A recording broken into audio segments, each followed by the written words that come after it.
आज की कहानी एक आदमी और उसके 2 बेटों पर आधारित है। अपनी पत्नी की मौत के बाद वह आदमी अपनी ही 25 साल की नौकरानी से प्यार करने लगता है। हालांकि उसके दोनों बेटे भी उसी नौकरानी की तरफ अट्रैक्ट होते हैं। बड़ा भाई 22 साल का है, जबकि नीनो 19 साल का है। कहानी शुरू करने से पहले हमारे टेलीग्राम चैनल से जरूर जुड़ें, ताकि आप चैनल पर रिलीज होने से पहले पूरा वीडियो देख सकें। कहानी एक फ्यूनरल से शुरू होती है। इग्नाटियो नाम के एक आदमी की पत्नी की अभी अभी मौत हुई है। लेकिन अजीब बात है कि न तो इग्नाटियो और न ही उसके दोनों बेटों पर उसकी मौत का सच में कोई असर हुआ। सबके सामने इग्नाटियो रोने का नाटक करता है, जैसे वह चाहता है कि लोग उसे एक लाचार, दुखी पति के रूप में देखें। फ्यूनरल के बाद इग्नाटियो और उसके बेटे घर लौटते हैं।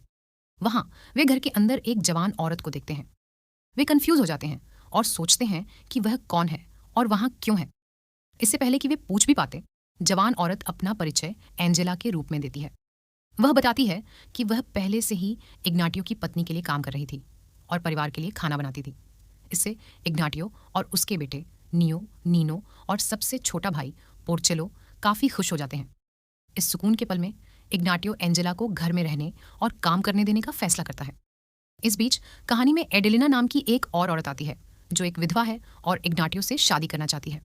हालांकि उसके इरादे मतलबी हैं। इग्नाटियो इलाके का एक अमीर आदमी है और एडेलिना का मानना है कि उससे शादी करने से उसकी प्रॉपर्टी और पैसा उसके पास सुरक्षित हो जाएगा।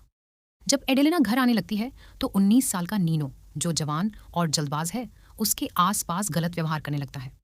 एडेलिना उसे रोकती नहीं है। इसके बावजूद नीनो के मन में एंजेला के लिए फीलिंग्स हैं। हर दिन नीनो चुपके से एंजेला के कमरे में एक गुलाब छोड़ जाता है। पहले तो एंजेला को पता नहीं होता कि फूल कौन छोड़ रहा है, लेकिन उसे उन्हें पाकर बहुत अच्छा लगता है। इससे उसे लगता है कि घर में कोई सच में उसकी परवाह करता है। उसी समय इग्नाटियो खुद एंजेला की खूबसूरती पर फिदा हो गया है। उसके मन में भी उसके लिए फीलिंग्स आने लगती हैं। एक दिन एंजेला नीनो को अपने कमरे में गुलाब रखते हुए देखती है और उसे एहसास होता है कि इस प्यारे से काम के पीछे नीनो का ही हाथ है। वह दिल को छू जाती है और इम्प्रेस हो जाती है। लेकिन चीजें तब और भी मुश्किल हो जाती हैं जब इग्नाटियो का बड़ा बेटा नियो भी एंजेला को इम्प्रेस करने की कोशिश करने लगता है। इससे एंजेला अनकंफर्टेबल हो जाती है, क्योंकि उसे एक ही घर में कई आदमियों का पीछा करना पसंद नहीं है। यह कहानी दिखाती है कि लोग कितनी जल्दी भुलाए जा सकते हैं। जब कोई इस दुनिया से चला जाता है तो उसका अपना परिवार